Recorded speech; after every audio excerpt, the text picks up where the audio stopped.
ವಾಯುವಿಹಾರಿಗಳ ಸ್ವರ್ಗಲೋಕ ಎಂದೇ ಕರೆಸಿಕೊಳ್ಳುವಂತಹ ಬೆಂಗಳೂರಿನ ಲಾಲ್ಬಾಗ್ನಲ್ಲಿ ಇಂದಿನಿಂದ 217ನೇ ಫಲಪುಷ್ಪ ಪ್ರದರ್ಶನ ಈಗಾಗಲೇ ಆರಂಭ ಆಗ್ತಾ ಇದೆ. ಇದರ ಜೊತೆಗೆ ಗಣರಾಜ್ಯೋತ್ಸವದ ಅಂಗವಾಗಿ ವಿಶೇಷವಾದಂತಹ ಥೀಮ್ನಲ್ಲಿ ಈ ಬಾರಿಯೂ ಕೂಡ ಫಲಪುಷ್ಪ ಪ್ರದರ್ಶನ ನಡೀತಾ ಇರುವಂತದ್ದು. ಕಳೆದ ಬಾರಿ ಅಂದ್ರೆ 2 ವರ್ಷಗಳ ಹಿಂದೆ ರಾಜ್ಕುಮಾರ್ ಅವರ ಒಂದು ಥೀಮ್ನ ಮೂಲಕ ಮೂಡಿ ಬಂತು. ಅದಾದ ಬಳಿಕ ಬಸವಣ್ಣನವರ ಥೀಮ್ನ ಮೂಲಕ ಮೂಡಿ ಬಂತು. ಕಳೆದ ಬಾರಿ ಅಂಬೇಡ್ಕರ್ ಅವರ ಥೀಮ್ನ ಮೂಲಕ ಮೂಡಿ ಬಂತು. ಈ ಬಾರಿಯೂ ಕೂಡ ಅಷ್ಟೇ ವಿಶೇಷವಾದಂತಹ ರಾಮಾಯಣವನ್ನ ನೀಡಿರುವಂತಹ ವಾಲ್ಮೀಕಿ ಮಹರ್ಷಿ ಅವರ ಥೀಮ್ನಲ್ಲಿ ಮೂಡಿ ಬರ್ತಾ ಇರುವಂತದ್ದು.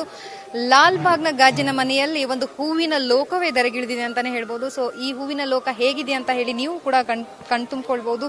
ಯಾವ ರೀತಿಯಾಗಿ ವಾಲ್ಮೀಕಿ ಮಹರ್ಷಿಯವರ ಒಂದು ಥೀಮ್ನ ಮೂಲಕ ಮೂಡಿ ಬಂದಿರುವಂತಹದ್ದು. ಇದು ಸಂಪೂರ್ಣವಾಗಿ ರಾಮಾಯಣದ ದೃಶ್ಯಾವಳಿಗಳನ್ನ ನಮ್ಮ ಕಣ್ಣಿಗೆ ಕಟ್ಟಿಕೊಡುವಂತಹ ಒಂದು ಈ ಬಾರಿಯ ಫಲಪುಷ್ಪ ಪ್ರದರ್ಶನ ಆಗಿದೆ ಅಂತಲೇ ಹೇಳಬಹುದು. ಸೊ ಇದು ಆದಿಕವಿ ಮಹರ್ಷಿಯವರ ಒಂದು ಪುತ್ಥಳಿಯನ್ನ ಇಲ್ಲಿ ಅಂದ್ರೆ ಗಾಜಿನ ಮನೆಯಲ್ಲಿ ಮಧ್ಯಭಾಗದಲ್ಲಿ ಅನಾವರಣ ಮಾಡಿರುವಂತದ್ದು. ಇದು ಸುಮಾರು 12 ಅಡಿಯ ಪುತ್ಥಳಿಯಾಗಿದೆ. ಇದರ ಹಿಂಭಾಗದಲ್ಲಿ ಮಹರ್ಷಿಯವರು ತಪಸ್ಸಿಗೆ ಕುಂತಿರುವಂತಹ ಸಂದರ್ಭದಲ್ಲಿ ಹಿಂದೆ ಇರುವಂತಹ ಒಂದು ಹುತ್ತು, ಅದು ಸುಮಾರು 14 ಅಡಿ ಎತ್ತರ, 15 ಅಡಿ ಅಗಲದಲ್ಲಿ ಮೂಡಿ ಬಂದಿರುವಂತಹದ್ದು. ಸಂಪೂರ್ಣವಾಗಿ ಕೆಳಭಾಗದಲ್ಲಿ ವಿವಿಧ ಹಾಗೂ ವಿಭಿನ್ನವಾದಂತಹ ಹೂಗಳನ್ನ ಬಳಕೆ ಮಾಡೋದ್ರ ಮೂಲಕ ಈ ಹುತ್ತಕ್ಕೆ ಮತ್ತಷ್ಟು ಸೌಂದರ್ಯವನ್ನ ಕಟ್ಟಿಕೊಡುವಂತಹ ಕೆಲಸವನ್ನ ಮಾಡಿರುವಂತದ್ದು.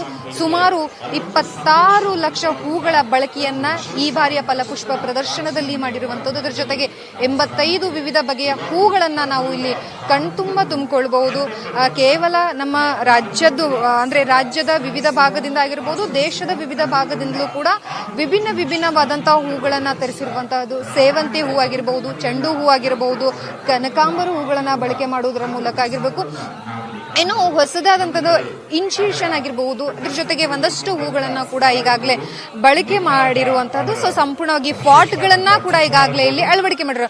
ಅದ್ರ ಜೊತೆಗೆ ಒಂದು ಇಂಪಾರ್ಟೆಂಟ್ ದೃಶ್ಯಾವಳಿಗಳನ್ನ ನಾವು ಇಲ್ಲಿ ಏನ್ ಕಾಣಬಹುದು ಅಂತಂದ್ರೆ, ರಾಮನ ಜನನದಿಂದ ಹಿಡಿದು ರಾವಣನ ಸಂಹಾರದವರೆಗೂ ಕೂಡ ಏನೆಲ್ಲ ಆಯ್ತು ಆ ಎಲ್ಲಾ ದೃಶ್ಯಾವಳಿಗಳನ್ನ ಕೂಡ 60 ಫಲಕಗಳ ಮೂಲಕ ಇಲ್ಲಿ ಇಟ್ಟಿರುವಂತದ್ದು. ಇನ್ನು ರಾಮನ ಭಕ್ತ ಹನುಮಂತ ಅಂದ್ರೆ ಆಂಜನೇಯನ ಪುತ್ಥಳಿಯನ್ನ ಕೂಡ ಅನಾವರಣ ಮಾಡುವುದರ ಜೊತೆಗೆ ರಾಮಾಯಣದಲ್ಲಿ ಕಂಡು ಬರುವಂತಹ ದೃಶ್ಯಾವಳಿಗಳಲ್ಲಿ ಯಾರೆಲ್ಲ ಬಂದು ಹೋಗ್ತಾರ ಆ ಎಲ್ಲರ ಪ್ರತಿಮೆಗಳನ್ನ ಕೂಡ ಈಗಾಗಲೇ ಇಲ್ಲಿ ಅನಾವರಣ ಮಾಡಿರುವಂತದ್ದು. ಇದು ಸಂಪೂರ್ಣವಾಗಿ ಈ ದೃಶ್ಯಾವಳಿಗಳಲ್ಲಿ ನಾವು ನೋಡಬಹುದು. ವಾಲ್ಮೀಕಿ ಆಶ್ರಮವು ಸಹ ಹೂವಿನಿಂದಲೇ ಕೂಡ ಈಗಾಗಲೇ ಅಲಂಕಾರ ಮಾಡಿರುವಂತದ್ದು. ಸಂಪೂರ್ಣವಾಗಿ ಒಟ್ಟಾರೆಯಾಗಿ ಸುಮಾರು 12 ದಿನಗಳ ಕಾಲ ನಡೆಯುವಂತಹ ಫಲಪುಷ್ಪ ಪ್ರದರ್ಶನಕ್ಕೆ ಈಗಾಗಲೇ ಲಾಲ್ಬಾಗ್ ಸಜ್ಜಾಗಿರುವಂತಹದ್ದು. ಇಂದಿನಿಂದ ಸಿಎಂ ಅವರು ಕೂಡ ಈಗಾಗಲೇ ಭೇಟಿ ಕೊಟ್ಟು ಉದ್ಘಾಟನೆ ಮಾಡುವುದು ಒಂದು ಬಾಕಿ ಇದೆ. ಸೊ ಉದ್ಘಾಟನೆ ಮಾಡಿದ ಬಳಿಕ ನಾಳೆಯಿಂದ ಜನರಿಗೆ ಸಾರ್ವಜನಿಕರ ವೀಕ್ಷಣೆಗೆ ಅನುಕೂಲ ಮಾಡಿಕೊಡುವಂಥದ್ದು. ಸುಮಾರು 20.8 ಕೋಟಿ ರೂಪಾಯಿ ಖರ್ಚಿನಲ್ಲಿ ಮೂಡಿ ಬರ್ತಾ ಇರುವಂತದ್ದು. ಜೊತೆಗೆ ಇನ್ನೊಂದು ಇಂಪಾರ್ಟೆಂಟ್ ಏನಂತಂದ್ರೆ, ಶಾಲಾ ವಿದ್ಯಾರ್ಥಿಗಳಿಗೆ ಐಡಿ ಮತ್ತು ಸಮವಸ್ತ್ರ ಧರಿಸಿ ಬರುವಂತಹ ಮಕ್ಕಳಿಗೆ ಉಚಿತ ಇದೆ. ಇನ್ನು ವಯಸ್ಕರಿಗೆ ಅಂದ್ರೆ ವಾರದ ದಿನಗಳಲ್ಲಿ ಬಂದ್ರೆ 80 ರೂಪಾಯಿ, ವಾರದ ಅಂತ್ಯದಲ್ಲಿ ಬಂದ್ರೆ 100 ರೂಪಾಯಿ ಆಗುವಂತದ್ದು. ಇನ್ನು ಮಕ್ಕಳಿಗೆ 30 ರೂಪಾಯಿ ಟಿಕೆಟ್ ದರವನ್ನು ನಿಗದಿ ಮಾಡಿರುವಂತದ್ದು. ಲಾಲ್ಬಾಗ್ನ ಸುತ್ತಮುತ್ತಲೂ ಕೂಡ ಪಾರ್ಕಿಂಗ್ ವ್ಯವಸ್ಥೆಯನ್ನು ಕೂಡ ಈಗಾಗಲೇ ಮಾಡಿರುವಂತಹದ್ದು. ಸೊ QR ಕೋಡ್ ಬಳಕೆ ಮಾಡೋದ್ರ ಮೂಲಕ ಟಿಕೆಟ್ ತೆಗೆದುಕೊಳ್ಳುವುದಕ್ಕೂ ಕೂಡ ಈಗಾಗಲೇ ಲಾಲ್ಬಾಗ್ ಅಂದ್ರೆ ತೋಟಗಾರಿಕೆ ಇಲಾಖೆ ಅಧಿಕಾರಿಗಳು ಸಹ ಏನು ಯಾವುದೆಲ್ಲ ಬೇಕೋ ಆ ಎಲ್ಲ ಮುನ್ನೆಚ್ಚರಿಕಾ ಕ್ರಮಗಳನ್ನ ತೆಗೆದುಕೊಂಡಿರುವಂತದ್ದು.